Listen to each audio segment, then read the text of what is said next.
Estamos ao vivo, senhoras e senhores. Bom dia para quem está ao vivo, bom dia, boa tarde, boa noite para quem vai ouvir ou assistir depois. Eu acho ótimo porque minha convidada já está rindo. Qualquer coisa que eu falo, ela ri, é ótimo, acho ótimo. Está disposto ou está disposta hoje? Se você não estiver, ponha-se, meu bem, porque está começando mais um Ambienta, sua nova fonte de informação, discussão e inspiração sobre tudo que envolve o meio ambiente e as atualidades que moldam o planeta. E aí, vamos embora? Então vamos. Hoje a gente tem um assunto quente aqui para tratar nesse ambiente. Antes de tudo, eu quero falar que essa minha voz sexy é um patrocínio da Seca no Cerrado.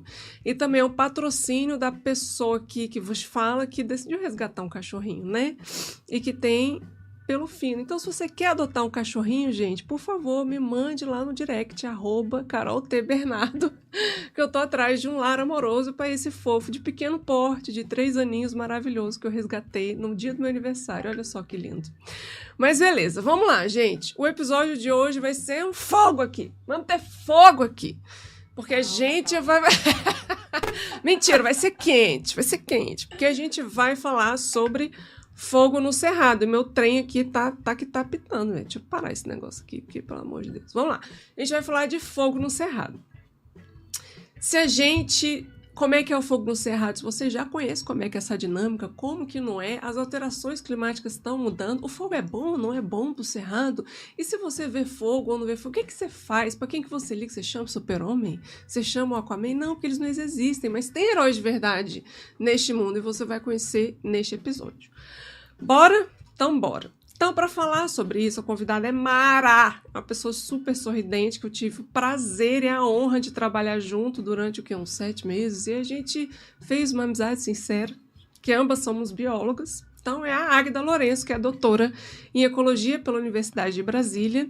Ela pesquisou os efeitos do fogo sobre a fauna no Cerrado. Ela é graduada em Ciências Biológicas pela Universidade Federal do Paraíba e mestra em Biodiversidade Tropical pela Universidade Federal do Amapá. É uma pessoa que viajou bastante aí pelo Brasil, conhece vários biomas maravilhosos. Atualmente, ela é analista de projetos do Programa Suindário no Instituto Cerrados, onde eu trabalhei junto com essa maravilhosa. Seja muito bem-vinda ao Ambiente, doutora Águida Lourenço. Como você está hoje? Obrigada, Carol, pelo convite. Bom dia, boa tarde, boa noite. Tô muito bem, tô muito feliz de estar aqui hoje com você, com esse pessoal aqui, falar um pouco desse tema que me é muito caro e que eu já tenho estudado há um tempo e trabalhado com ele. Então, tô bem feliz de estar aqui, vai ser um prazer. E vamos que vamos. Vamos que vamos. Estão preparados? Preparado para esquentar esse episódio. Eita, que delícia. Eu gosto assim, gente. Como eu gosto sempre de começar com uma fofoca, o povo adora uma fofoca. Adoro. Esse povo curioso, você também. Vou fingir que não gosto. É, exatamente. É bom que eu já joguei logo. Eu sei que você também gosta. Simbora, então. Me conta. Primeiro que você saiu de um lugar, você foi para Paraíba, depois para Amapá, depois para Brasília. Me conta como é que é essa história, se você puder e quiser, obviamente, e depois como que você chegou a trabalhar com fogo, né, e fauna do Cerrado. Eita, vamos lá, resumir alguns anos em alguns minutos. Bom, desde a infância eu sempre tive um apreço muito grande pela natureza, sempre gostei de estar ali brincando com as plantinhas, com os animais. Durante a minha formação ali inicial, me interessei muito pela matéria de ciências, né? Então, já tinha ali uma chama para esse tema. E, ao longo, né, dos meus estudos, eu fui me aproximando cada vez mais. Depois das ciências, a gente vai ali para o ensino médio, já vê biologia. Então, assim, as formas de vida, todas essas relações entre os organismos me empolgava, me interessava muito. Então, foi aí que eu decidi partir para uma formação em ciências biológicas que eu fiz lá na Paraíba, né? Onde eu me formei. Depois disso, eu ingressei no mestrado, então, aí eu já querendo continuar na pesquisa, né? Durante a graduação, eu trabalhei com a ecologia de pequenos mamíferos, são os roedores, marsupiais, aquele saruê que você vê andando por aí, eu já trabalhei muito com ele. É isso que eu ia só interromper. Sim, gente, nós temos marsupiais no Brasil, não é do tamanho de um canguru. Mas são pequenos marsupiais, porque aqui a gente vê muitos saruês, né? Sim, é o mais comum porque ele consegue viver bem em áreas urbanas, né? Então acaba que a gente tem mais contato. Mas tem várias outras espécies, assim, muito interessantes, de vários tamanhos. Não tão grandes quanto os cangurus, de fato. É que a Austrália é um ambiente doido. Ah, nossa, ali é outro mundo, né? É outro mundo. Mas a gente tem, sim, os nossos marsupiais sul-americanos, que são incríveis também, carregam muitas informações interessantes. E trabalhei com eles durante a minha graduação. Com eles e com os roedores, que a gente costuma agrupar em pequenos mamíferos não voadores, né? Porque tem uma diversidade muito grande de mamíferos e a gente geralmente estuda uma parte deles. Eu tive uma experiência na graduação com esses animais. Aí o mestrado, eu queria conhecer um pouco da Amazônia, né? E fui pro Amapá, por questões pessoais também, junto ali. E lá eu fiz esse mestrado em biodiversidade tropical, já fiz uma aproximação mais desse ambiente, mas estava sentindo uma necessidade de voltar para a ecologia, assim, e me especializar mais nessa área, que foi onde eu comecei ali na graduação, que mais me interessava, né? Porque a ecologia traz essas relações entre os organismos, então, assim, eu sou fascinada por esse tema. Eu também adoro. Foi uma das disciplinas preferidas que eu cursei durante o mestrado, que foi o das relações, né? E principalmente ver essas questões evolutivas, né? Como é que acontece junto, é muito interessante. Sim, muito, muito. E aí foi que eu decidi vir para cá, para Brasília, para fazer o doutorado em ecologia, buscando aí um especialista no grupo, né, de pequenos mamíferos, que é o professor Emerson Vieira. Então, sob a orientação dele, eu comecei a elaborar um projeto para estudar esses animais do cerrado. Só que, assim, é muito difícil você falar do cerrado e não falar de fogo. Né? E a gente vai saber porque já. Porque já. Então é muito difícil você falar de cerrado e não ouvir a palavra fogo, incêndio, queima. Então esse tema já começou a me interessar ali no início do doutorado e, não por coincidência, né, o CNPq abriu um edital junto com o Previfogo específico para desenvolvimento de pesquisas nesse tema. Né? Então, o tema do fogo no geral, e aí você pode avaliar tanto a vegetação, você pode avaliar queimas prescritas. O que são queimas prescritas? Já vou falar para vocês. E Previfogo também ela vai falar já. Sim, o CNPq é um órgão de fomento, né, a pesquisa. Então, quem faz aí pós-graduação já ouviu muito esse nome, assim como a CAPES. E eles fomentam as pesquisas que nós, pós-graduandos, desenvolvemos, os professores também. E o Previfogo é o departamento responsável pelo tema, né, do fogo dentro do IBAMA. Né? Então, eles montaram esse edital para direcionar recursos específicos para preencher várias lacunas, que são muitas ainda, mas que esse edital conseguiu dar esse incentivo para os pesquisadores focarem nesse tema. Né? Legal. Então, eu, juntamente com a minha colega de pesquisa, Clarice Vieira de Souza, que também se formou comigo lá na Paraíba, nós duas ingressamos juntas aqui no doutorado. Beijo, Clarice. Beijo, Clarice. E, juntas com o nosso orientador, a gente escreveu essa proposta e submeteu. E conseguimos, né, esse recurso. Então, nossa pesquisa foi direcionada, né, vamos dizer que tem esse grande projeto, e dentro dele vários projetos, né? Um era o que eu desenvolvi no meu doutorado, a Clarice desenvolveu dela, alguns mestrados, iniciação científica. Então, assim, vários pesquisadores em vários níveis envolvidos com essa temática. Então, foi aí que eu, de fato, mergulhei nesse tema do fogo no cerrado. Que legal, e tô até hoje. Tá até hoje, né? Fica o spoiler. Exato. Fica o spoiler para as próximas falas da doutora Águida. Chique, bem. Bom, então a gente vai começar com a pergunta que não quer calar, que eu tenho certeza que você se faz todo dia, ou pelo menos você se faz toda essa época do ano. Porque não é coincidência a Águida estar aqui neste período de seca. Não é. Eu quis trazer justamente porque vocês vão ver muito a partir de agora. Eu espero que não. Mas acaba que acontece, né? Então, vamos começar do começo. O fogo, né? Pergunta que não quer calar. O fogo no cerrado é algo natural? Tipo assim, o bioma cerrado precisa do fogo. Ou não? Como é que é essa dinâmica do fogo no cerrado, Águida? A pergunta de milhões. A pergunta de milhões. É bom que eu trouxe os universitários para responder essa pergunta. Sim. Então, depende. Depende. A resposta que todo biólogo vai te dar. Resposta clássica dos biólogos, depende. Não, mas por que eu digo depende, né? O cerrado, ele é um ecossistema, um bioma, né? Depende aí da classificação, que evoluiu com a presença do fogo. O que isso quer dizer? Isso quer dizer que durante o período em que ele estava se formando e que ele já existia como cerrado, né? Havia fogo, né? Mas para que esse fogo acontecesse, ele precisava, né? Pensa aí em alguns milhares de anos atrás, de uma fonte natural. No Brasil, são os raios. Né?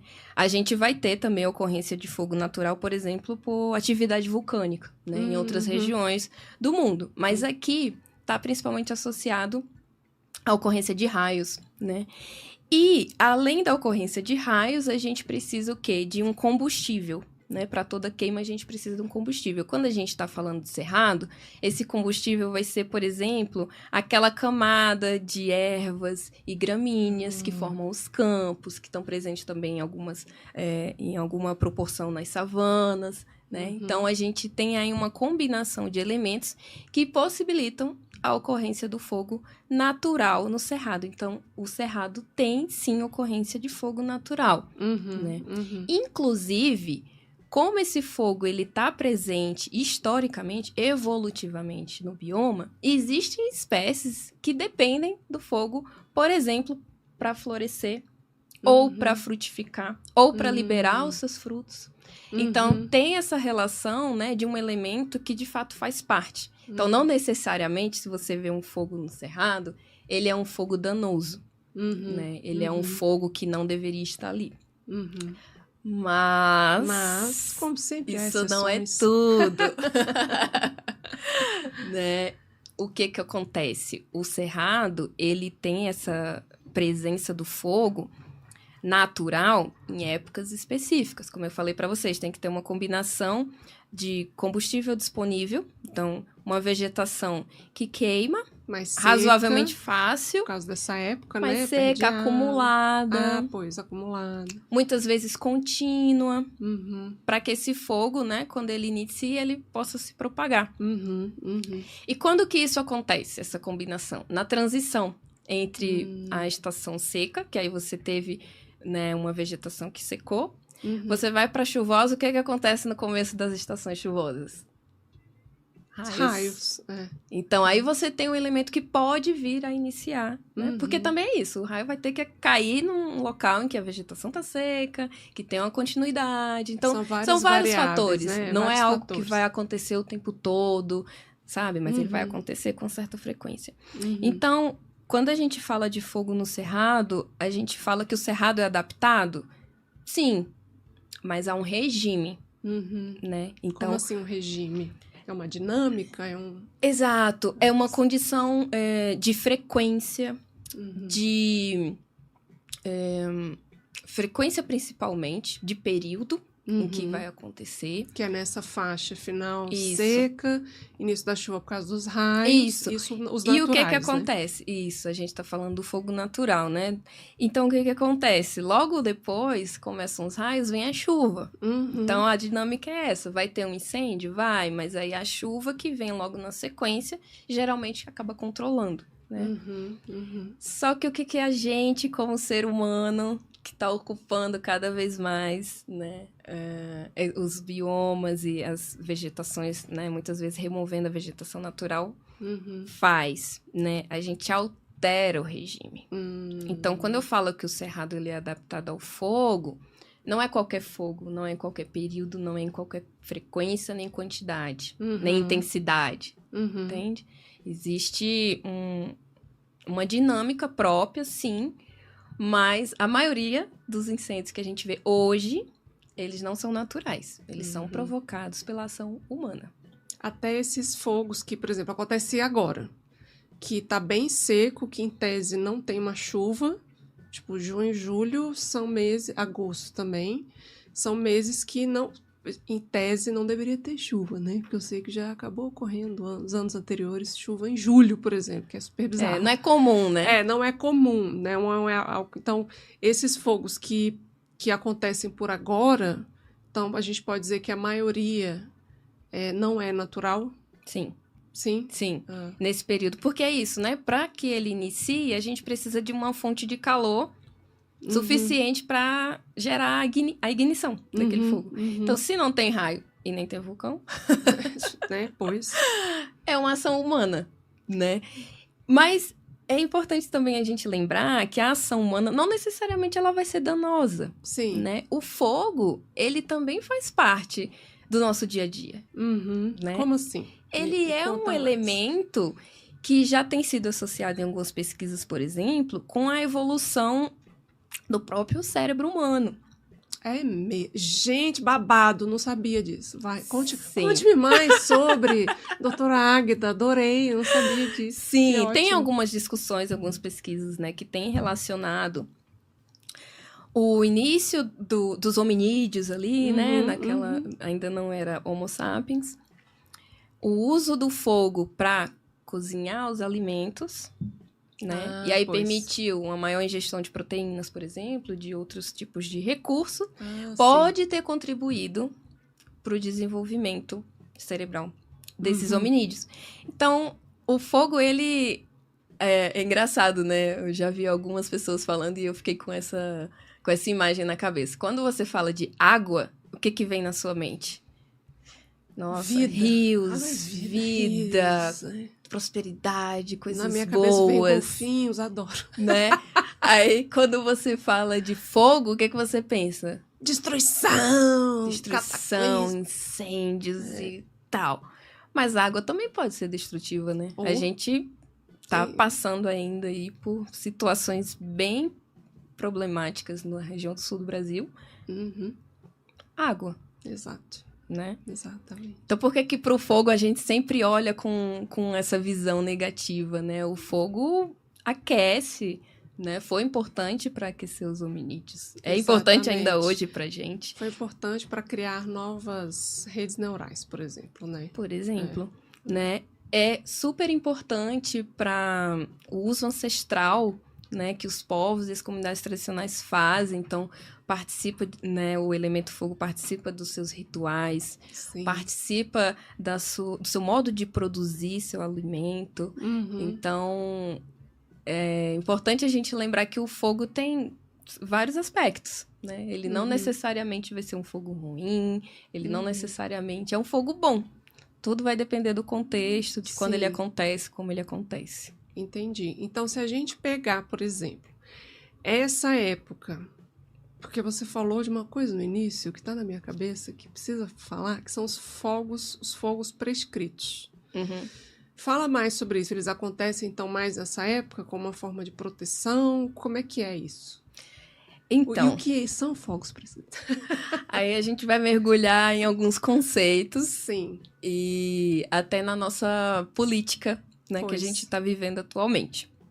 Política do fogo. Né? A gente, no Brasil, agora a gente está vivendo uma transição de paradigma. Por muito tempo, vivemos num paradigma do fogo zero. Né? Com essa ideia de que todo fogo é ruim. E então, todo fogo tem que ser combatido, precisamos multar quem coloca fogo, de qualquer tipo. Então, colocou tudo num único pacote, né?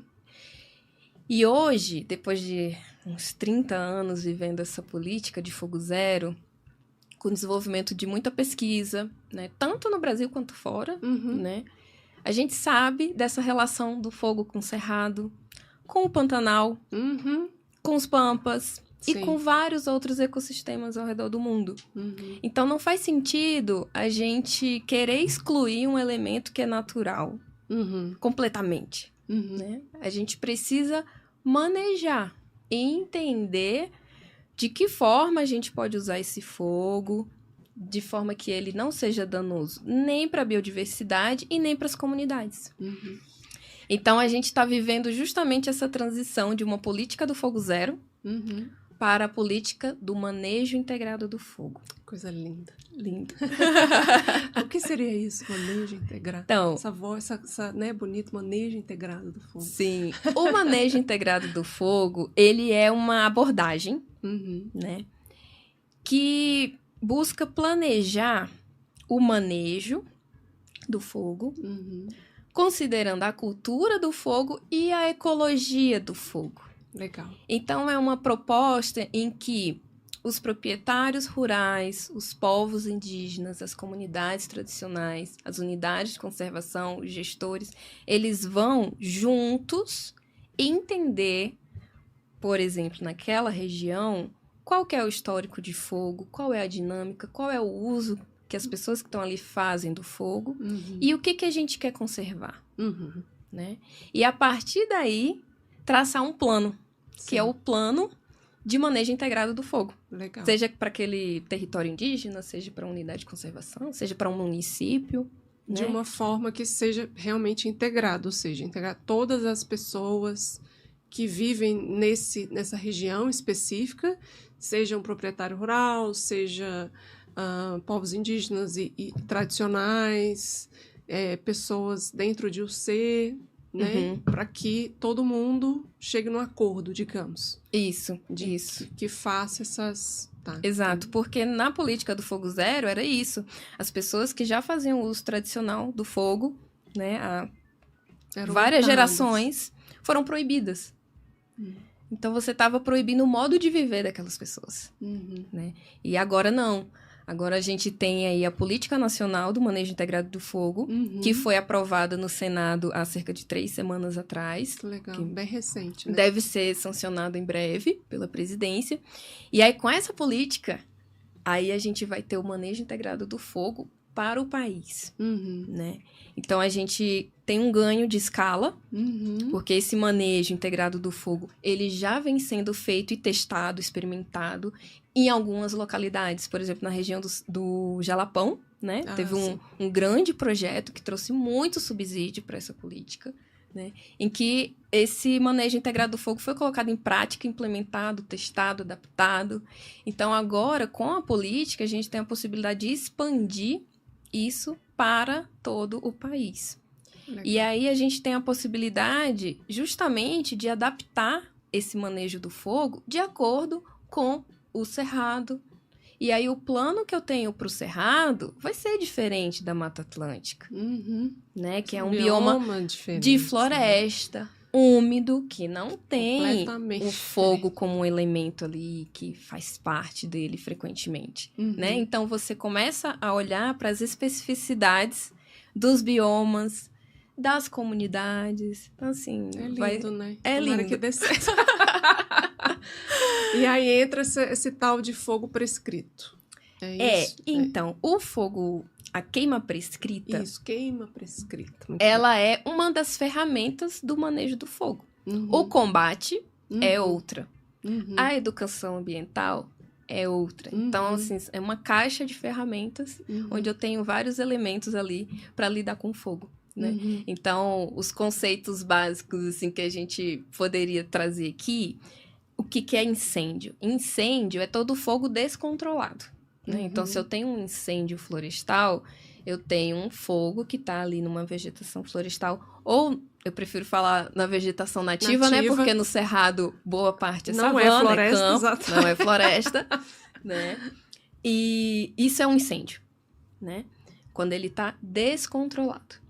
O que é uma queima controlada? E aí eu tô trazendo um conceito que é o que está na política, né? Ótimo. Definido na política. A queima controlada é uma queima planejada, né? Que ela tem um papel de produção. Então, ela vai ser usada para algum fim produtivo. Pode ser para, por exemplo, uma nova roça, alguma coisa nesse sentido, renovar uma pastagem. Essa é uma queima controlada, ela está dentro do conceito de planejada. Ela foi pensada, foi avaliada, tem um objetivo, né? E ela vai ter um começo e um fim. Sim. A queima prescrita já é uma queima mais específica para conservação, principalmente.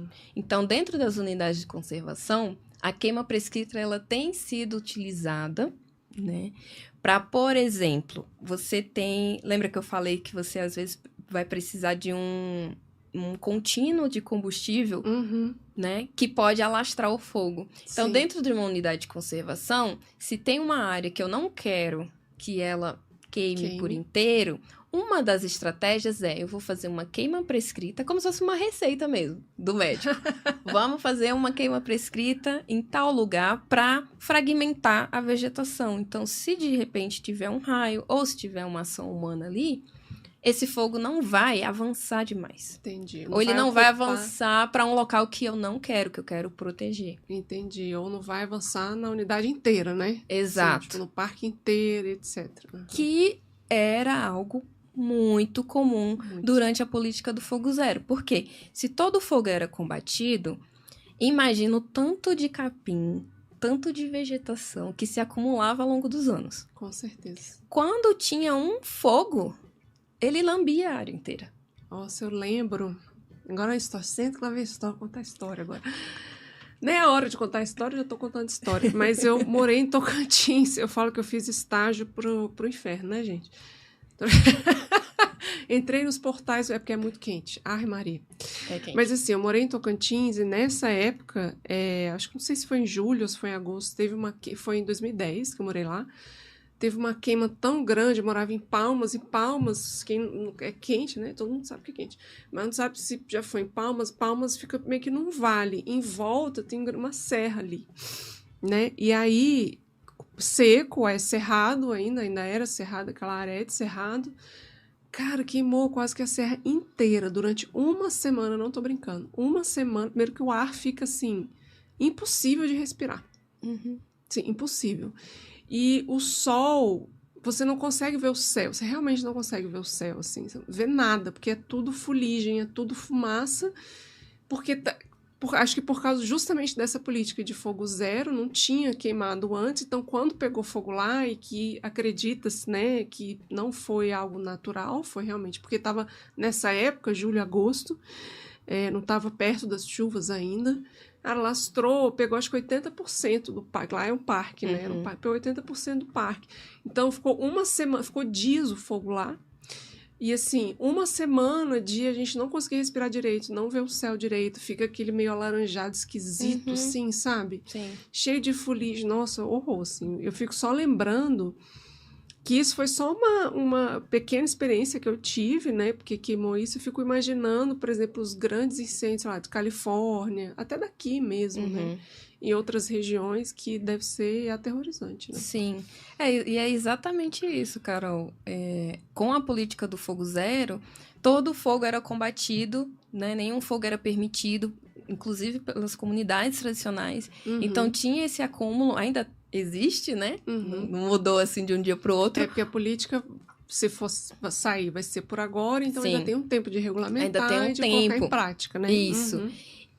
Mas assim, a gente já tem vários resultados positivos de que a queima prescrita, ela pode auxiliar, né, nessa fragmentação do combustível, diminuir o combustível para caso venha a ocorrer. E também é aquela questão que eu te falei, né? Algumas espécies e algumas regiões precisam que o fogo ocorra. Precisa. Então, se você não permite que ele aconteça, você pode ter perda de biodiversidade ali. Né? Porque não vai crescer, né? Exato. Então, assim, algumas pessoas... isso, é uma ideia ainda um tanto quanto recente. Então, a maioria da população ainda acha estranho, né, que as pessoas estão colocando fogo em unidade de conservação, estão fazendo queima prescrita. Mas é isso, é uma ferramenta que já é muito utilizada fora do Brasil e que já está sendo utilizada há alguns anos aqui, né, com vários pesquisadores acompanhando os resultados e vendo que, sim, ele contribui, né, essa ferramenta é uma ferramenta importante, principalmente quando a gente está falando de um bioma em que o fogo faz parte da sua dinâmica, né? Mas só uma ressalva, tá, gente? Não tô falando aqui que é pra sair queimando tudo. Por favor, gente. Não é já isso, tá falando de né? pessoas especialistas que conhecem as pesquisas, que sabem quando que deve ser feito, como que deve fazer. Não é sair... a Águida falou no programa, vou botar fogo. Não. Para. Apenas pare. Ela está falando que são pessoas que são responsáveis a partir do momento em que se faz esse plano de manejo integrado do fogo, aí sim vamos colocar fogo em tal época, porque é bom para dividir, né, fazer essa fragmentação, para o parque não queimar tudo, etc, etc. Então, né, gente, avalie, tá? Né, temos um cérebro para a gente avaliar e filtrar as informações. E até porque, Carol, quem já andou pelo Cerrado já deve ter observado que a gente tem uma diversidade de fitofisionomias, que é o nome interessante bonito, que a gente usa na academia. São as formações, né? Então, se você for, por exemplo, para a região da Chapada dos Veadeiros, se você observar, você vai encontrar regiões de campos, você vai encontrar regiões de campos rupestres, onde você já tem ali algumas rochas expostas. Aí depois você já encontra um cerrado. Lá perto do rio você vai ver formações florestais. Cada uma desses tipos de formação tem uma afinidade ou uma não afinidade com o fogo. Então, quem vai avaliar isso são os especialistas e os gestores daquelas áreas e vão entender, olha, por exemplo, né? Durante a minha pesquisa, eu avaliei os impactos dos incêndios. Por quê? Porque o incêndio de 2017, que atingiu lá a região da Chapada dos Veadeiros... Nossa, foi assim, devastador. Quem estava aqui lembra, foi devastador. Foram meses, assim, mais de um mês, eu acho, de vários incêndios recorrentes, que atingiu áreas sensíveis ao fogo. E quais são essas áreas sensíveis ao fogo? As matas de galeria, por exemplo, que são essas matas que ficam próximas aos rios. Então, essa vegetação não pode pegar fogo. Sim, porque protege os rios. Elas protegem os rios, elas protegem o solo. Os animais usam muito como refúgio durante a época seca, por exemplo. E para se movimentarem, né, ali. Sim, são conectores, né, do ambiente. Então, essas partes da vegetação, esses tipos de vegetação, não são adaptados ao fogo.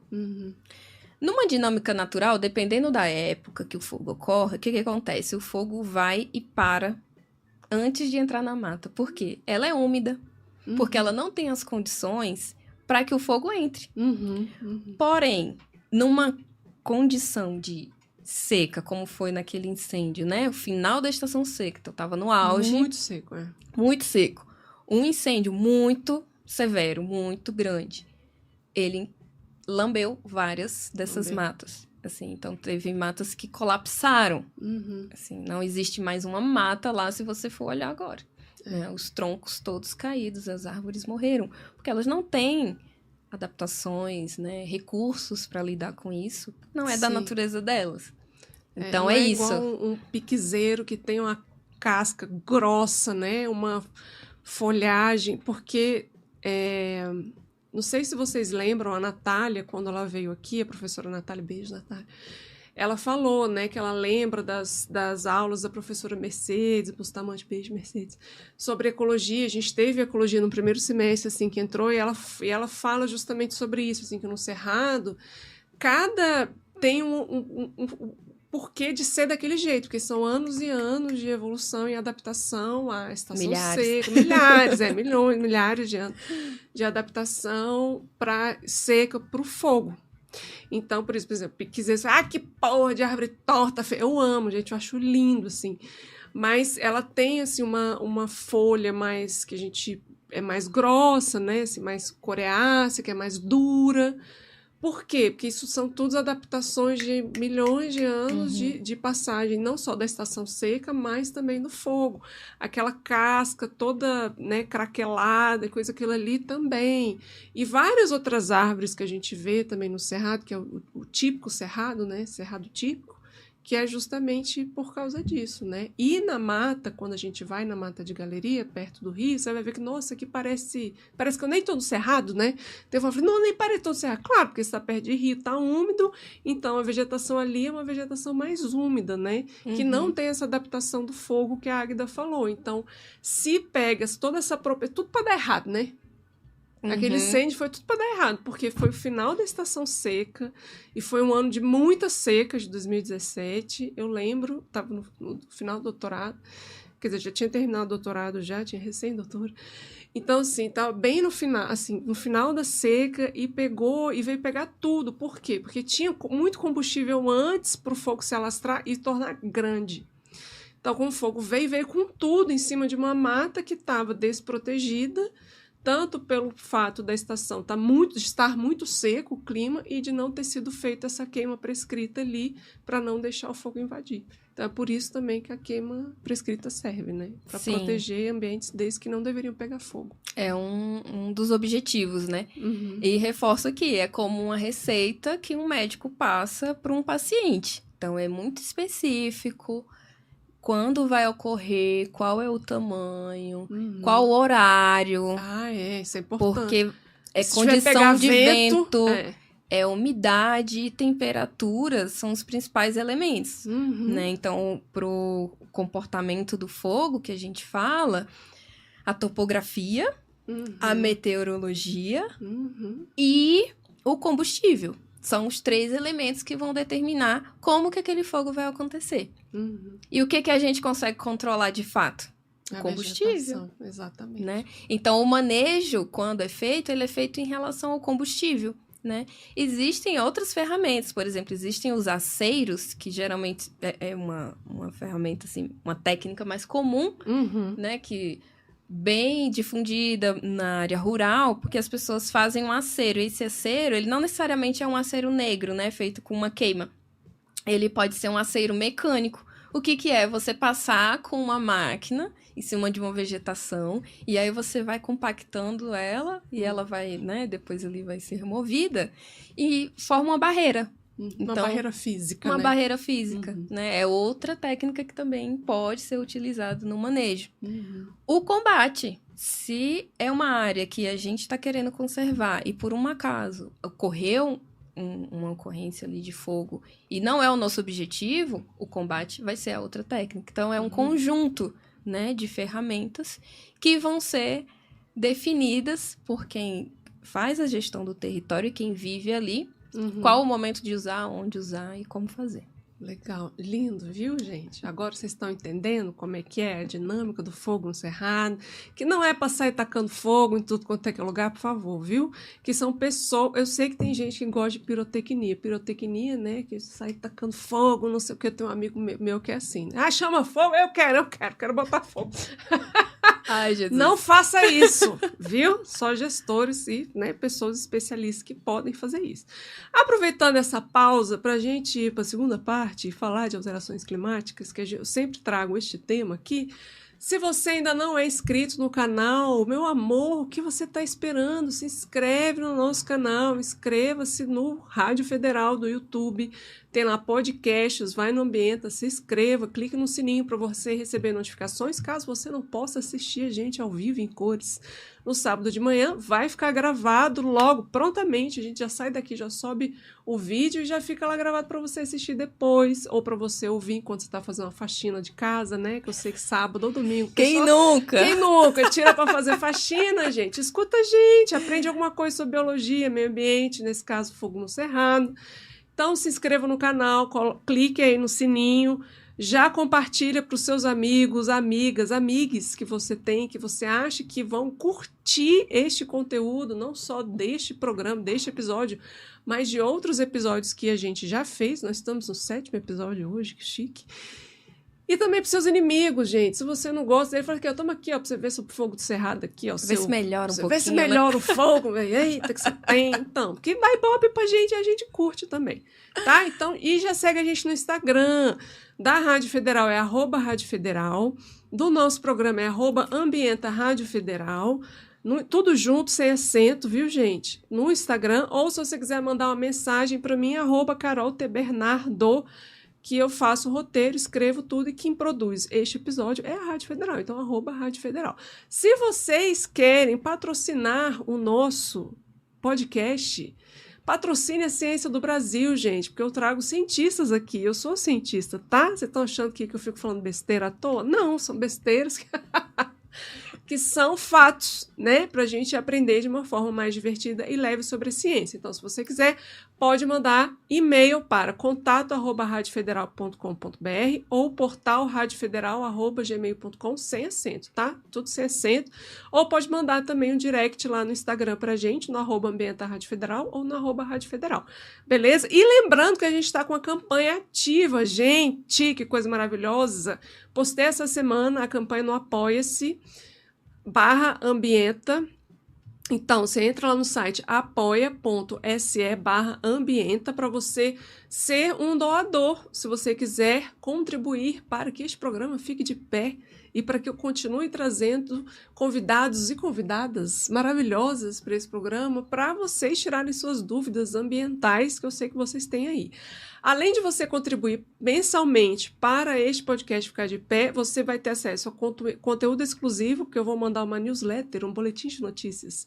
2 boletins de notícias por mês. Vocês vão também poder apoiar projetos sociais, porque se sobrar grana, eu também apoio projetos sociais, que eu sempre falo aqui.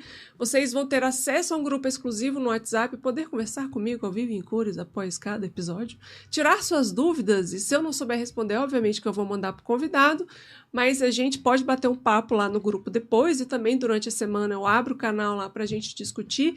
Vocês podem decidir sobre pautas, sobre Vocês Sabiam, sobre um novo quadro que eu vou contar hoje, que a gente vai ter por aqui também. E vocês vão, gente, poder contribuir para que esse podcast continue sendo maravilhoso, não é verdade? Então, se você já apoiou, ótimo, em breve você vai receber no seu e-mail que você colocou lá as newsletters. Eu vou lá também, assim que você apoia, você recebe o link para entrar no grupo do WhatsApp, mas eu também posso mandar depois. E vocês vão receber a newsletter e tudo bonitinho. Então, se você já contribuiu, ótimo, compartilha também para que as pessoas possam contribuir com a ciência brasileira e trazendo mais notícias ambientais para vocês. Tá bem?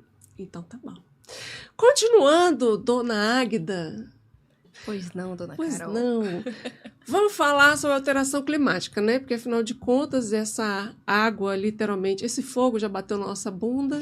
Eu falei de água porque, né? Por causa das questões do Rio Grande do Sul, que a gente está vendo mais, mas, assim, o fogo sempre foi algo que também pode ser agravado ou não pelas mudanças climáticas, isso depende, né? Que a gente viu muito. Eu sei um pouco de Portugal, porque eu acompanhei um projeto sobre fogo em Portugal, né? E tem toda essa questão também. E li, por causa disso, alguns artigos da Califórnia falando também sobre fogo, né? Que era mais ou menos ali na longitude ali, latitude, desculpa, gente, mesma latitude ali. E aí que eu li mais sobre fogo. Então me conta, assim, se existe mudança nesse regime que você falou, tanto natural, e se a gente pensar em não naturais, ou seja, aqueles incêndios que você fala que são descontrolados, eles tendem a aumentar ou não? Como é que pode ser alterado esse regime, essa dinâmica, por causa de tudo que a gente está mudando no planeta, né? Então, o regime de fogo, ele é esse conjunto, né, de frequência, período, condições em que o fogo acontecia naturalmente nos ambientes, né?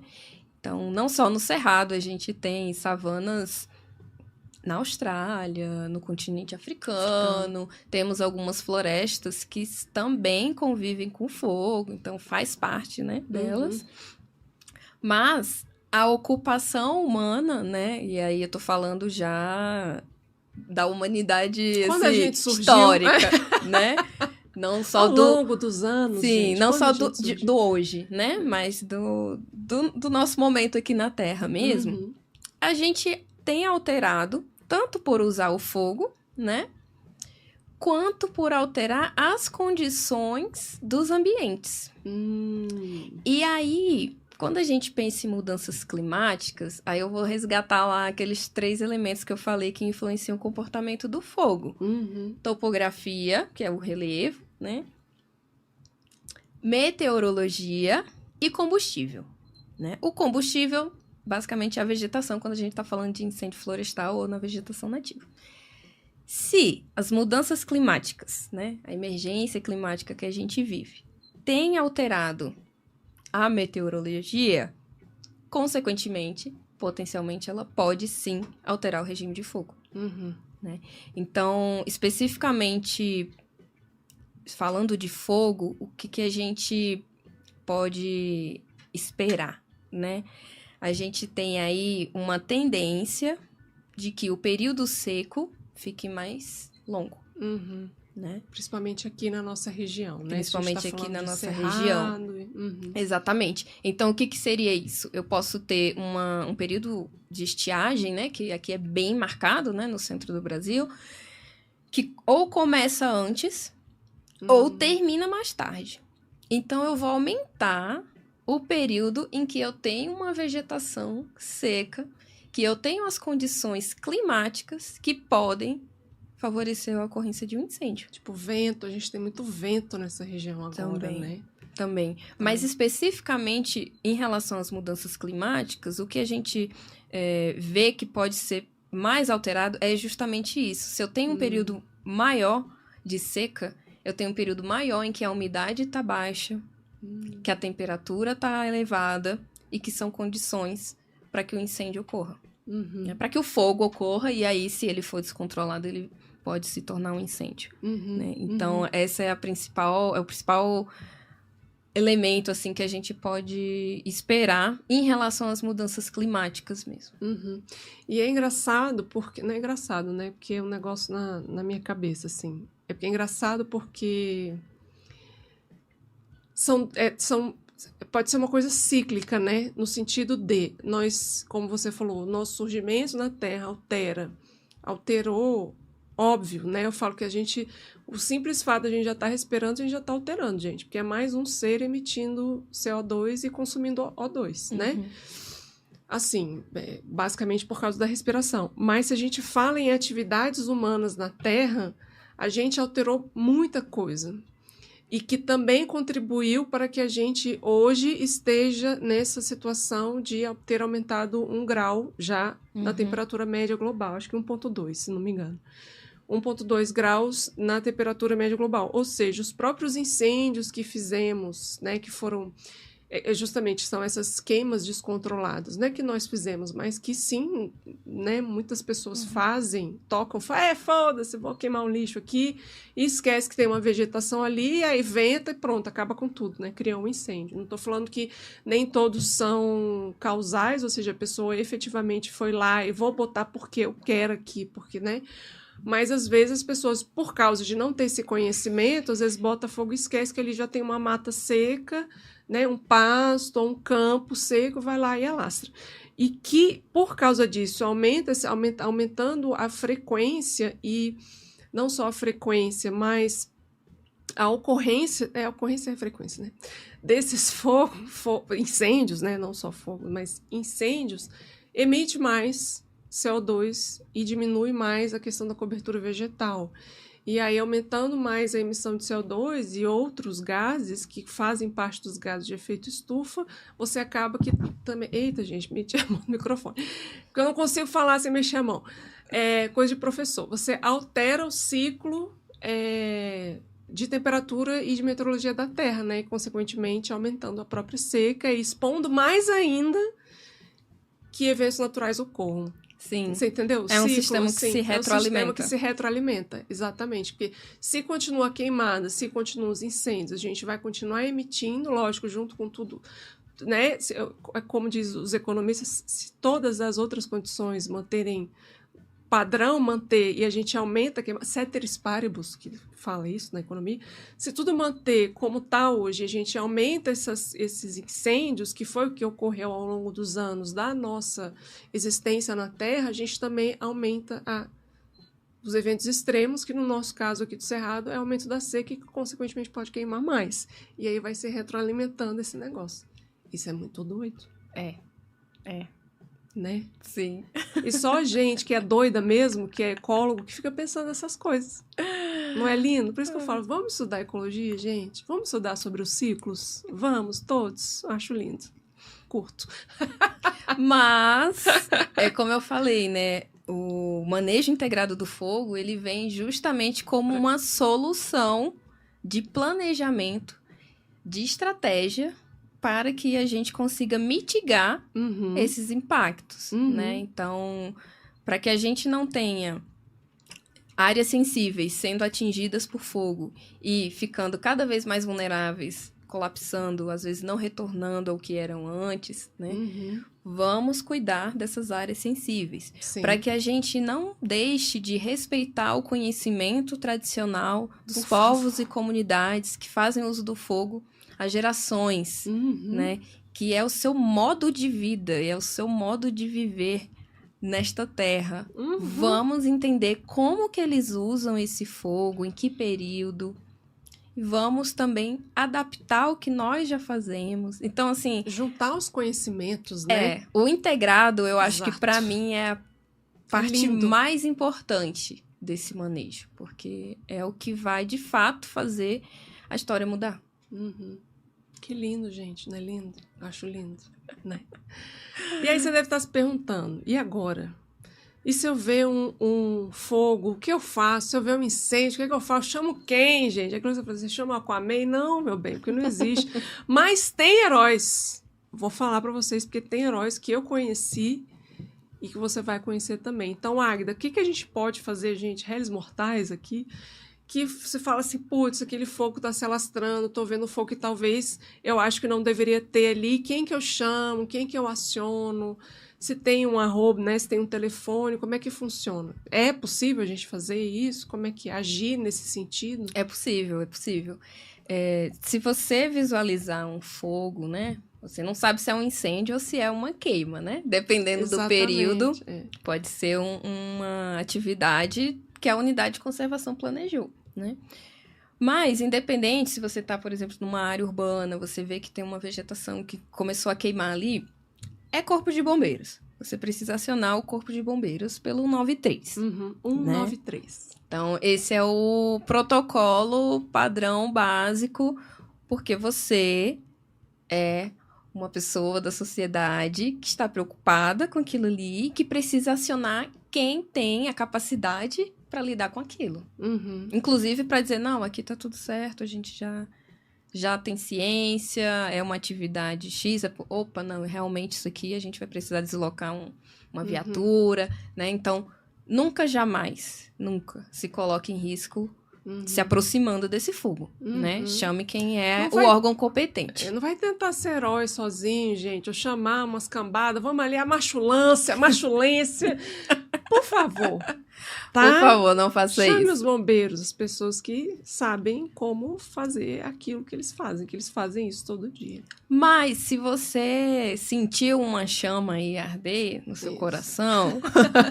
e quer participar mais ativamente... E você ativamente, quer participar mais ativamente, né? Existem diversas brigadas voluntárias e comunitárias espalhadas pelo Cerrado, pela Amazônia, por aí vai.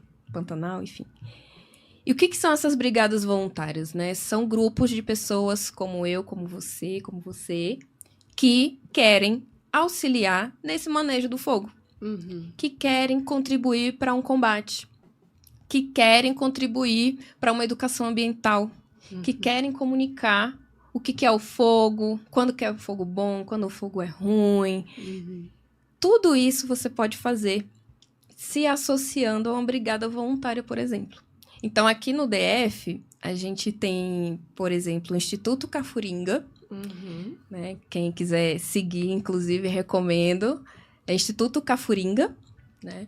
É um instituto que está localizado ali mais ao norte do Quadradinho, né? Na região do Lago Oeste, APA da Cafuringa, que é uma unidade de conservação, inclusive. E que tem diversos voluntários que têm se capacitado. Então, eles fazem um curso de formação de brigadistas florestais. Eles recebem doações de equipamentos de proteção. Então, é uma roupa que te protege do fogo, é uma roupa específica, um tecido específico, um calçado, um coturno que tem resistência ao fogo. Então, todos os equipamentos, né? Eles recebem esses equipamentos.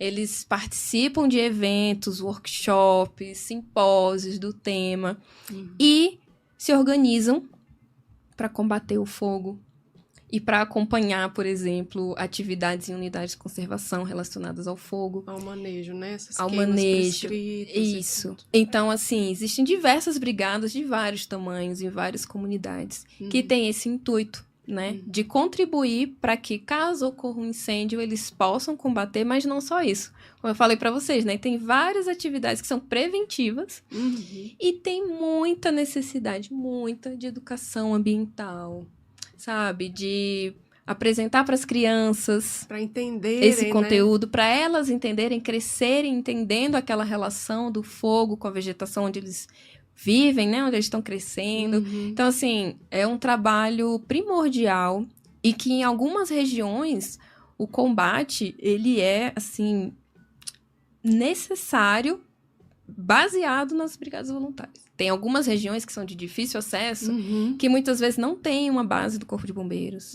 E quem que faz o combate? São essas brigadas voluntárias e comunitárias. Sim. Então, se você está sentindo essa chama aí no seu coração, procure uma dessas brigadas voluntárias. Aqui no DF tem o Instituto Cafuringa, tem algumas outras também. Eles têm algumas brigadas, né, alguns núcleos. E você pode se associar, entender melhor de que forma você pode contribuir, né, com aquela brigada. Não necessariamente só indo lá e participando como voluntário. Você pode contribuir de outras formas, seja como a Águida falou, seja na divulgação do conhecimento. Então, você fazendo o curso, você vai saber sobre tudo isso que a Águida falou e mais um pouco. E ao invés de falar assim, não quero ir lá no incêndio, mas você pode ir dar palestra em escolas, em crianças, ou mesmo ajudar financeiramente, né? Porque são voluntários, são brigadas voluntárias, então precisa de dinheiro de financiamento externo, de pessoas, nós, PFs ou PJs, né? Pessoas jurídicas ou pessoas físicas, que querem apoiar essas brigadas voluntárias para poder comprar equipamento, poder continuar fazendo trabalho, né? Sim, exato. Então, você pode tanto atuar ali fisicamente, vamos dizer, se envolvendo com as ações e colocando o seu conhecimento, a sua prática, a sua expertise, por exemplo, em comunicação, né? Isso que eu estou fazendo aqui, gente, hoje, já é um trabalho voluntário. Pois é, porque você está levando esclarecimento para as pessoas, né? Sim. Transparência sobre o conhecimento. E sem dúvidas, o apoio financeiro é, assim, muito importante, porque são pessoas que têm sua rotina de trabalho do dia a dia e que param para ir combater um incêndio, né? De graça, completamente voluntário. Voluntário, de graça. E para manter uma estrutura assim, né? Com o mínimo de segurança, tanto jurídica, né, quanto física. Você precisa dos equipamentos, você precisa tanto dos de proteção quanto os de combate. Então, toda ajuda é bem-vinda para esses grupos. Então, se você quiser apoiar, fica o convite. @Instituto Cafuringa, isso é no Instagram? No Instagram. Via Instagram, @Instituto Cafuringa, tudo junto. Vai lá, acesse. E também falar do Instituto Cerrados, né? Do programa Suindara, que é o que a Águida trabalha atualmente, né? Atuou como gerente aí durante muitos anos e agora é analista do programa. E ela sabe de tudo isso porque ela atua diretamente com essas brigadas, por exemplo, né? Inclusive fazendo cursos, dando workshops, falando sobre a questão do fogo. Então, se você também quiser saber um pouco mais, entra na página do Instituto Cerrados, né, .org, ou @Instituto Cerrados, tudo junto também, que daí você pode mandar uma mensagem para a Águida, dar um alô lá para ela. Falar que gostou muito do programa, que quer saber mais, e ela pode passar mais informações. Caso você não seja de Brasília, por exemplo, se você for de outro lugar que está aí ouvindo, São Paulo, etc., tem também projetos que o Instituto Cerrados, dentro desse programa, apoia. Então, se você está ouvindo, ela sabe falar de brigadas voluntárias ou de como você pode participar. Lógico que a gente está divulgando aqui de Brasília, porque a gente está aqui em Brasília, mas se você quiser saber mais sobre outras regiões do Brasil, entre em contato com a Águida ou com o Instituto Cerrados, que você pode saber direitinho como que atuar, com quem você entrar em contato, não é isso? Perfeito. Tá vendo? Gente, coisa linda. E aí, gente, hoje até você sabia, tanto que vocês viram que eu nem falei nada lá nas redes sociais. Além de eu não ter falado nada, porque foi meu aniversário, e porque foi uma confusão, eu decidi resgatar esse doguinho, eu não falei nada porque eu falei, eu vou contar uma novidade no programa de hoje. Opa! Que é histórias de pesquisadores de campo. Então, a gente vai ter sábado, sim, com essas histórias, e sábado com Você Sabia. Então, a gente vai intercalar histórias de campo, que eu sei que vocês gostam de uma fofoca, gostam de rir, ou gostam de ouvir perrengue dos outros, né? Porque vocês gostam de ouvir perrengue, gente. Tem certeza que se tem alguém passando perrengue, você vai parar o seu carro. Se tem algum acidente, não sei o que, você para, você diminui só para ver o que aconteceu. Porque vocês gostam disso que eu sei. Então, vai ter o Você Sabia, hoje não, mas hoje a gente está começando com histórias de profissionais de campo e eu vou pegar a Águida de surpresa, mas se ela não tiver nenhuma história, eu vou contar a minha para vocês. Uma das, né, que são milhares. Águida, você tem alguma ou não? Você conseguiu resgatar aí tantas da sua... que eu não sei nem escolher, né? Porque desde a graduação que eu faço atividade de campo, né? Pois é. Inclusive, é uma das coisas que eu mais gosto de fazer, né? Também. Tá ali no meio do mato. Já passei muito perrengue. Quem não, Já né? passei perrengue. Olha... Vou contar, assim, não é exatamente uma coisa específica, Sim. mas é um elemento muito presente na vida de quem faz campo aqui no Cerrado, que as pessoas não imaginam, né? Eu fiz os meus campos lá na região da Chapada dos Veadeiros e, como em várias pesquisas, a gente sempre procura coletar os dados em aqui são 2 estações praticamente, né? Sim. Não tem 4. Então, na estação chuvosa e na seca, né? Pra gente poder ter um comparativo, né? Porque as condições ali podem alterar o que a gente tá observando. Então, fiz o meu campo, né? Na estação chuvosa, no meio da pandemia, então... Vou nem trazer essa parte. Não, gente. Se a gente for falar da pandemia, é um outro senão programa a gente só não sai sobre... daqui. Exatamente. Mas a gente fez a nossa coleta ali no começo do ano e voltamos em setembro para fazer da estação seca. Né? E aí, estávamos, né, entrando na mata para fazer as nossas coletas. Tudo certo, naquela correria louca. Acordando 5 da manhã, dormindo meia-noite. É isso que eu ia falar, durante mais de um mês. Vocês acham lindo, você vai pro meio do mato, lindo. Você vai curtir. Gente acorda cedo. Tem que estar primeiro, que já tem um perrengue antes de preparar todo o material, você ver se a logística tá bonitinha. É o maior perrengue. Você conversar, você pegar autorização para você poder entrar, porque não é assim, você pode entrar. Não, você tem que pegar autorização, principalmente se é um parque federal, você tem que pedir autorização para o ICMBio para fazer pesquisa. Tudo isso já é um estresse, porque você tem que estar com tudo bonitinho, já pronto, todos os materiais, Sim. E se você vai ter ajudante ou não, ver seguro, ver transporte, ver gasolina, ver tudo isso. E ainda tem, quando chegar lá, você acordar, ter tudo preparado, acordar cedo e dormir tarde, porque às vezes você já coleta os dados e já vai fazendo lá a triagem no mesmo dia, para um dia seguinte fazer campo de novo. Mas diga, É conte. por aí. Bem tranquilo. Não, é tranquilo, é sossegado. É tranquilo, dá gente. Recomendo. Precisa amar muito pra fazer um trem desse. Precisa, gente. E o pior que não me arrependo e faria tudo de novo. Pior que eu também não. Mas, enfim, fizemos, né? Entramos na mata, colocamos as armadilhas para coletar os pequenos mamíferos que eu falei para vocês no começo, né? E aí vamos regressar, né? Quando a gente tá saindo da mata, uma coceirinha, né? De leve, assim, uma coisinha né? assim, uai, todo mundo meio se coçando. O que aconteceu? O que aconteceu? Gente, estação seca, no Cerrado. Tem um serzinho que se multiplica numa velocidade que você tá Contagiante. entendendo. Contagiante. Que é o danadinho do carrapato. Mais conhecido como micuim, porque não é qualquer carrapato. Não é qualquer carrapato. Não é aquele carrapato de cachorro que você vê, que você fala, nossa, gente, aqui, essa bolinha aqui, mais ou menos grande, né? Não é esse, não, gente. Não é, não. Conte aí. É um Águida. desgraçado.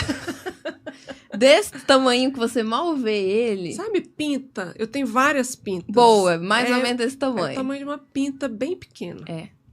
E aí, gente, não tem como você fugir desses danados. Porque você vai né, andando na trilha, você esbarra no galho, na folha, você abaixa para coletar o solo, enfim, tem todo um espaço ali que você tá em contato que não tem como, você vai esbarrar numa bola de carrapatos todo dia. Então, Todo assim... dia. Isso é uma estratégia dos carrapatos, Sim, tá, gente? sim. De ficar uma bola na ponta de uma folha, né? Ou de um galho, ficar na ponta, para quando qualquer animal de sangue quente, como nós, passar por lá, eles pegarem na gente para querer uma alimentaçãozinha bacana do seu sangue. Pois é. Uma estratégia extremamente eficaz. Extremamente porque eficaz. Todo dia a gente pegava. E aí, o que virou a nossa rotina? A gente fazia o campo, né? Usava tudo que era possível para evitar, mas ainda assim a quantidade é muito grande. Gente, é muito grande. E você não enxerga, né? Não. Então, assim, era bem complicado. Então, nem virou quando passa, nem quando tá no seu corpo. Você não enxerga os dois Ah, não! Você tá doido. E aí, o que acontecia? Todo campo era rotina. Saiu da mata, ficávamos todos ali catando carrapato um no outro. Entendeu? Que coisa maravilhosa. Colaborando com a saúde e o bem-estar dos coleguinhas. Por favor, né? Tem que como ter. bons primatas que É isso somos. que eu ia falar, como bons primatas, porque os outros primatas que não são hominídeos, ou seja, todos os outros macacos, eles fazem isso, meu bem. Eles têm esse tipo de comportamento. Pois é, então a gente, nada mais justo, né? Colocar em prática esse nosso conhecimento ancestral. Ancestral, exato, que veio no DNA. E ficamos ali, ó, alguns minutos fazendo uma vistoria completa no coleguinha para poder entrar no carro. Entenda bem. Chegou em casa, troca tudo. Tira a roupa. Tira tudo, vai congela tomar a banho. roupa, se você puder congelar. Ah, sim. Por que congelar? Porque se você Conte. não congelar, você vai guardar sua roupinha. Quando você for usar no outro dia, o carrapato ainda vai estar lá e vai te morder. E vai te morder. Porque sua roupa tá quente, tá com aquele cheirinho gostoso de suor, né? De animal de sangue quente. Então ele vai ficar ali, gente, esperando você voltar pra sua roupa. Então esse foi um dos perrengues, assim, eu não diria que foi o maior, mas foi o mais constante. Porque era todo mundo dia. passa. Se você vai Todo. trabalhar no cerrado, gente, você vai passar por isso. Assim, não tem como falar assim, talvez eu passe. Não, você vai passar. Mas eu tenho uma dica. Desenvolvemos técnicas. Claro, é isso que eu ia falar, é isso que eu ia perguntar. Como Além é que a de gente catar, pode... porque é muito eficiente. Com Diga-se fita, de passagem. Fita crepe ao contrário, fita adesiva ao contrário, que você vai sim, pegando a cola mas eu assim. usava, sabe esses rolos adesivos que você tira pelo de roupa? Sim. Menina, campo, aquilo ali já vai direto pra minha mala, porque você passa na sua roupa, você tira uma fitinha inteira assim, ó, toda pintadinha. Toda pintadinha. É coisa linda. Coisa linda, gente. Super eficaz. Então, vale a pena combinar os métodos. Mas é porque na época, aquela que vai da idade, né? Na minha época, não tinha esses ainda, assim, quando eu ia para campo, né? Tanto na graduação quanto no mestrado. Então, a gente fazia o quê? Pegava a fita adesiva, aquelas transparentes mesmo, e colocava ao contrário, ou seja, com a parte da cola para fora. Ia lá, na roupa, assim, Sim. E além disso, a gente usava a meia por cima da calça. Então, se você vê os biólogos, um povo meio andando esquisito, assim, no shopping, porque às vezes a gente sai do campo e vai direto almoçar, porque a gente tá morrendo de fome. Por exemplo, às vezes eu saía da coisa e falei, não, vou pagar almoço aí pra galera. Ia pagar almoço pra galera, vamos lá comer. Você tá no shopping, a pessoa esqueceu de tirar a meia por cima da calça. Então, você fica vendo aqueles seres ETs, né, todo sujo. Muito estilosos. Estilosíssimo, com boné. Tem gente que nem esquece, cara, porque é hábito, né? Você esquece que você tá com chapéu, você esquece que você tá com, às vezes tem gente que leva colete, mas eu sempre ia com uma blusa mais clara por causa do calor, a calça e a meia por cima da calça, até a canela, para evitar que esses filhos de carrapato entrasse dentro. Mas mesmo assim, gente, não adianta. Eles conseguem entrar. E é engraçado, porque minha mãe deve estar escutando. Beijo, mãe. Minha mãe, eu pedia, né, morava com a minha mãe, eu pedia, mãe, vem aqui, porque tá coçando tal lugar. Porque eles gostam de ficar principalmente em lugar quente, sabe, assim. É triste, triste. Assim, tipo, atrás do joelho, virilha, às vezes axila, a parte de trás, assim, das costas, que você não consegue ver. E tá coçando, e tá coçando, e tá coçando.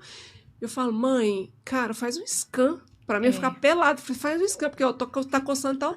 Aí ela achava alguns, e alguns ela achava que era carrapato, mas era pinta. Como eu falei, eu sou cheia de pinta. Gente. E aí eu, nossa, minha filha, esse aqui eu não tô conseguindo tirar. Eu falei, claro, porque deve ser uma pinta. Ela, é mesmo. Não precisa ser tão profundo assim, não precisa né? ser tão profundo. E aí, como que você tira? Ou que você tira com álcool, né? Assim, ou você vai mesmo tirando ele, escavando ele da sua pele, até você sair, você amassa, assim, com as duas mãos. O ideal é justamente escanear antes, porque depois que ele gruda, fica bem difícil, né? E aí você pode também usar um sabonete específico, né? Um shampoo específico de enxofre, porque daí ele não gosta de enxofre, aí ele vai sair do lugar onde ele tá, e fica muito mais fácil ver ele se movendo pelo corpo do que ele parado e você achando que é uma pinta que tá coçando. Quem for pro mato, anota aí, porque são Essa dicas dica valiosas. valiosa. Já leva esse negócio de tirar pelo, já ótimo. leva um sabonete de enxofre aí, né? Você toma banho, leva um saco para botar a roupa no saco dentro do congelador. Sim. São dicas que a gente tá dando. Pega aí, galera. Pega a visão. Pega a visão. E se você quiser for ser biólogo de campo, engenheiro, né, ambiental, florestal, cientista ambiental de campo, pesquisador, você vai passar por isso. Do cerrado, você vai passar por isso. Né? Mas vale a pena. Vale a pena. É porque a gente precisa gostar, a gente precisa de muito amor. Eu gosto, eu amo amor, eu gosto muito de ir pro campo. Ir pro campo com a Águida é uma maravilha, gente. Eu fui uma vez só, queria ter ido mais, assim. E ela viu os bichos, e eu falei, gente, que maravilha. Quando eu vim aqui, eu não tinha visto. A gente viu seriema, a gente viu papagaio, a gente viu uma aranha caranguejeira, que eu, infelizmente, quase atropelei, mas não atropelei. A Águida falou, para! Você não viu, não? Eu falei, não, cara, que eu tô viajando, andando, minha cabeça tá em outro. E ela, Deus, a aranha caranguejeira. E a gente sai do carro, todo mundo tenta botar a aranha caranguejeira pro lado que vem um caminhão gigante subindo a serra. Sim. E a gente, não, bora. Vamos salvar essa aqui. Vamos salvar essa aranha. A gente conseguiu salvar, a gente tirou foto antes, deu óbvio, tudo porque, certo. Né? Mas deu tudo certo. Estamos ao final, galera! Porque já passamos o nosso tempo. Tava tão bom, passa rápido, viu? Voou. E aí eu vou pedir para você, se você ainda não nos segue, já siga a gente, já clica no sininho, já se inscreva no canal do YouTube, Rádio Federal, no Ambienta também, no Spotify, a gente está no Spotify, então os episódios, até o episódio 6 já está no Spotify, Ambienta, coloca lá que você vai achar. Se você quiser seguir a gente no Instagram, ainda não segue, @Ambienta, Rádio Federal, tudo junto, sem acento. Se quiser seguir também a Rádio Federal para saber dos outros podcasts que ocorrem por aqui, @Rádio Federal. Se você quiser entrar em contato com a gente, falar assim, nossa, quero patrocinar, quero divulgar meu evento, qualquer coisa que você queira fazer aqui nesse negócio, fala com a gente, contato@radiofederal.com.br ou portalfederal@gmail.com ou entre no direct, naquela mensaginha lá do Instagram, no @AmbientaRádioFederal ou @RádioFederal. Beleza? Ou se você quiser conversar comigo, bater um papo, assine o nosso podcast, que daí você vai ter acesso à minha pessoa no grupo do WhatsApp, gente. apoia.se, que é apoia.c/ambienta. Assina o nosso podcast com apenas R$9 por mês, gente. Você não compra nem uma balinha com R$9 por mês. Não, gente. Mas você pode apoiar um podcast, você pode apoiar a ciência, a pesquisa brasileira, a divulgação científica que esse podcast faz e ainda ganhar várias coisas, newsletter e eu ainda vou dar brinde para os 100 primeiros. Então, se você for um dos 100 primeiros a assinar o podcast, fica ligado, porque você vai receber no seu e-mail o brinde que vai dar, tá? Eu vou dar brindes, vou dar presentes, gente, tá vendo? Não é só magia, é tecnologia e brindes também. Muito bem, quero agradecer demais a Águida por estar aqui hoje, por ter aceitado meu convite de vir aqui falar desse tema tão importante que é o fogo no cerrado, já que estamos no cerrado. Muito obrigada, Águida. Você quer divulgar mais alguma coisa? Mandar um beijo para alguém? Beijo para Xuxa. Para minha mãe, para meu pai, para você. Me conta. Queria agradecer, Carol, o seu convite da Rádio Federal. Estou muito feliz de estar aqui falando sobre esse tema. Foi muito divertido falar. Voou. O tempo passou. Boa.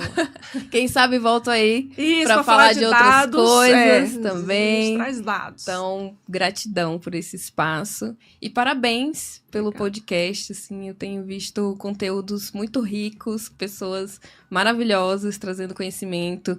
Para a gente levar o conhecimento científico, né, e combater as fake news. Porque às vezes você pode ver uma matéria falando né? É bem comum, inclusive, quando tem uma queima prescrita, sair na mídia como um problema, que absurdo. E as pessoas, coitadas, elas não sabem o que está acontecendo ali, né? Então, se você acompanha o podcast, tá antenado, tá sabendo do conhecimento científico que tá ali por trás, técnico, tradicional também, você já vai olhar para uma matéria dessa e vai entender, não, peraí, mas será que é isso mesmo?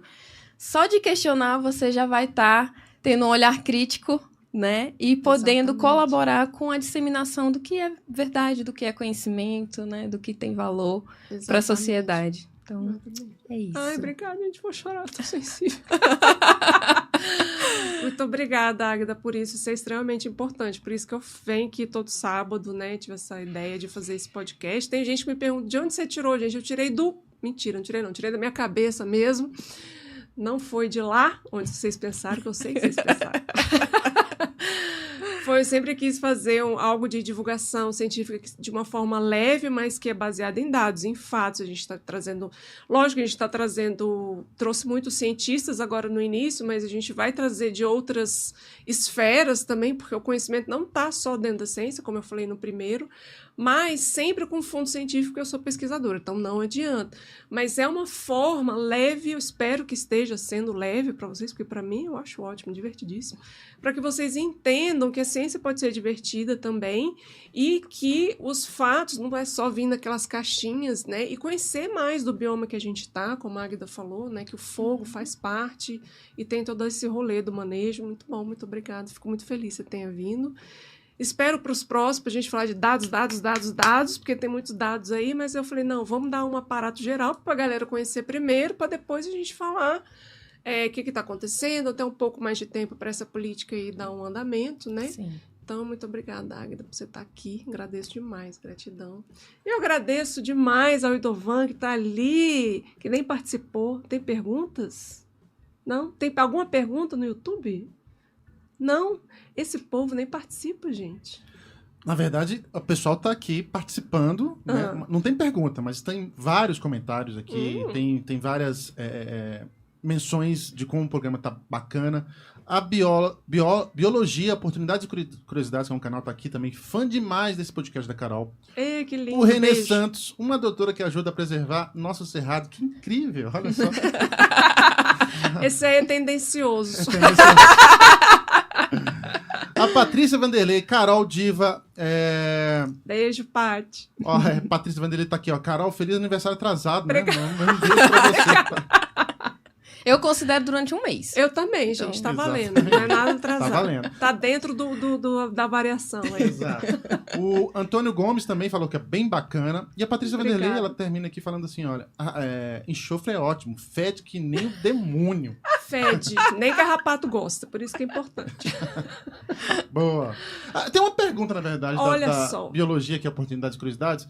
E a casca do besouro, provoca ou não provoca queimadas no cerrado? Aí. Ixi, gente, você sabe? Gente. Polêmica aí no ar. Polêmica no ar. Polêmica. O que eu sei é da canela de ema, que é a velósia, que o gênero é velósia, SP, e a canela de ema, ela tem uma seiva que fica, às vezes, por fora, né? Que a gente chama de exudado. Exudado é porque é fora. Né, que ela elimina essa seiva para passar ali, que quando cai um raio, pega fogo. Essa eu sei. Agora, besouro, então, tem várias dessas dúvidas, assim, né, que as pessoas perguntam, mas não necessariamente. É aquilo que eu falei. Depende. O famoso depende. Ela não vai causar, né, exatamente um incêndio. Pode ser que ela queime por condições do material tá inflamável o suficiente para caso tenha o início de um fogo, ele queime, mas o besouro em si, não vai rolar, não. Eu tô até aqui tentando extrapolar, gente, meus pensamentos, porque essa mente é muito fértil, que eu fico pensando, gente, besouro, tem os besouros que passam umas ceras, né? Eles ficam ali passando ali naquela asa mais dura, né, o élitro ali, eles ficam passando ali, mas eu acho que é um ser tão pequeno que assim, só se cair um raio, sabe, assim, eu acho que fico pensando, se cair um raio diretamente naquele besouro, ele ter acabado de passar aquela cera, e talvez a cera seja inflamável, são tantas variáveis pra gente avaliar, e a gente já tá extrapolando muito, porque assim, tipo, a probabilidade de um raio cair no besourinho, gente, que tá lá no solo, né, é bem mais provável de cair em árvore, né? E fora que, como eu falei, né? Para que um incêndio ocorra, tem que ter continuidade daquele fogo, tem que passar de uma parte da vegetação para outra. Então, não é tão simples assim, né? Então, assim, se a gente puder dar uma resposta, provavelmente não. Provavelmente a gente fala não. provavelmente, todo biólogo vai falar isso. Possivelmente não, possivelmente sim, porque a gente não tem conhecimento específico para saber disso, mas do que a gente tem até hoje, provavelmente não. É isso. É isso? Então é isso. Mais perguntas, mais alguma coisa, Dovão? É só por hoje. Só por hoje. Finalizamos aqui. Obrigado a todos que participaram aqui. Não esqueçam de curtir o videozinho também. Deixa seu like lá. Por favor, gente. Valeu, e também gente. no Spotify, se você for ouvir depois, tá bom? Muito obrigada, Dovão e Rádio Federal, por Beijo produzir. vocês. Um beijo e até a próxima.